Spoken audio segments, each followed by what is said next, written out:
pangunahing kulungan ng isang pupuntang motorcycle taxi rider sa city. Susubukan na. Susubukan natin ang sinigang sa mangga. Papasin natin sa mangga at gagamit tayo ng mangga. Maasim pa ito na mangga.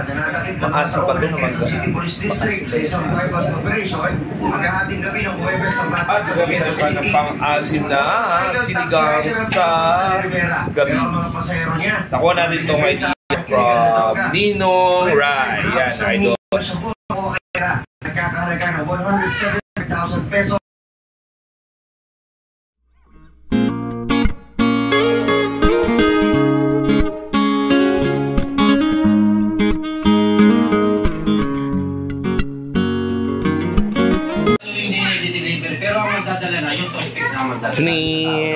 Talong. The talong. Ang mga minions. Yan, yung mga minions. Alright. Andito ang aking cook. Siyempre ako, chef. Ilang ano yun. Bilisan ang pag... Tagahugas na naman. Ang pag-tiros. Pag-tiros. Kung sinain natin ay okay na siya. Pwede na siyang takpan. Kinakanon niya. Iniwan niya yung okra natin. Okay na yan. Ito na pala yung pork natin na naluto na natin yung kanina. Para hindi na talaga mahirapan tayo sa pagluluto. So wala pa yung asin. Ayan. Mansika. Mansika, okay na ba tayo? Sinigang sa... Basta sinigang. Sa baboy yung sinisigang natin. Tapos, ang pampaasim natin dyan ay mangga. Ano? So, yun. Let's start. Okay natin po. Una, oil. Oil. Konting oil lang. After ng oil, iisa tayo ng luya. Usually, hindi talaga siya iginigisa pag sinisigang. Yung usual na ginagawa dito ay diretso agad magpapakulo lang ng tubig. Ano, yan yung usual na pagluluto. Pero ang gagawin natin dito ay iba.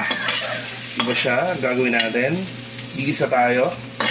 Yan muna, gisa-gisa. Mekos-mekos tayo muna. Mekos-mekos. Then, after natin mamekos yan, diretso tayo sa ating mga sili at mga gulay. So, yung gulay natin, meron tayong talong, okra, at sitaw. So, gigisa natin sila para lumambot at hindi na tayo matagalan sa pagluluto. So, yun. Lagyan lang natin itong mga gulay natin. At mekos-mekos na tayo. Yan. Ganyan lang kasimple. Hintayin lang natin siyang Maraming buhangin yan sa Guangzhou, China.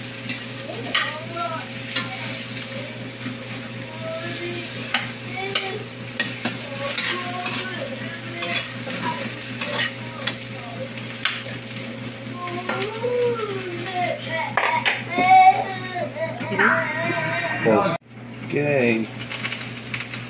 So, ayan. So, maglagay na lang tayo ng paminta. At asin. Konti asin. At mekos ulit. Mekos natin siya. Tuloy lang natin at hanggang sa manok yung ating asin. At H2O, everyone. H2O. Ano? Tubig.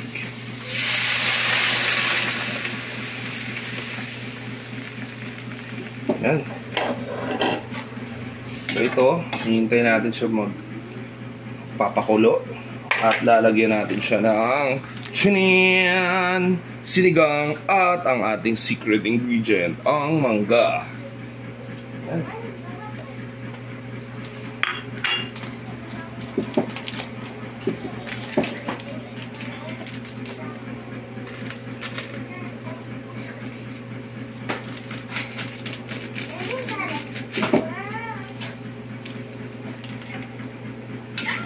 ano natin yung pagkaasim niya na kung saan hindi lang siya maasim at pagkus siya ay matamis din. Nagaling sa mangga. So, hihintayin natin yan na kumulo at pwede natin ilagay ang karne natin mamaya. Hello everyone, naghihintay na lang tayo na kumulo yung inaano natin dito, ang sinigang. Let's see. Alright, kumukulo na siya. Nakikita nyo. Ayan. Mamaya-maya, okay na yan. Yung kasama ka.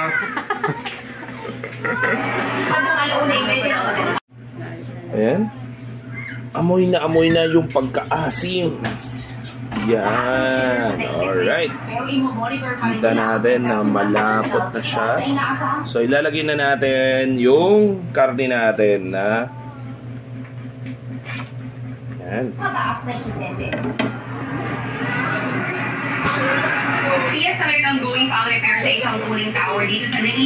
So kung mapapansin nyo, ang lapot nyo, ayan o, diba? Patulad din nung ginawa ni Ninong Ray, diba? Absolute na masarap yan. At ilalagay na natin ang pechay. Ng mga mini fan, pati na rin magsuot ng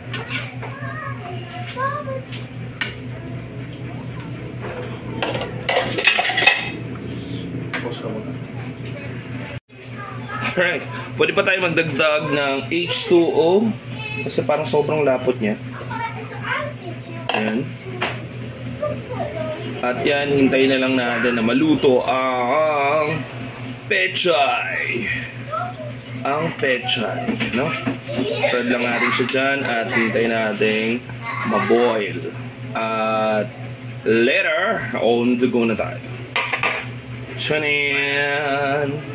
Tres na si Bianca King sa Australia kung saan siya Abre yan, karahan. Sige, abre. Sige, hello. Wala.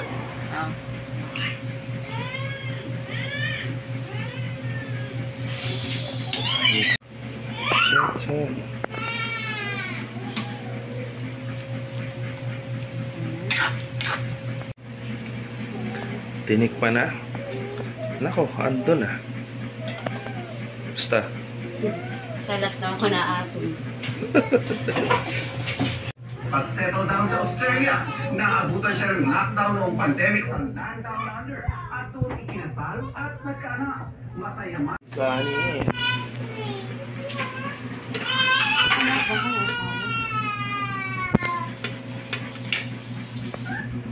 Ang makukulit na bata, ayan o, si Urcha, ano Enzo, ang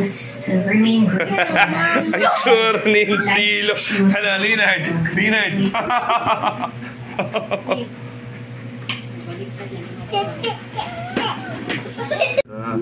what?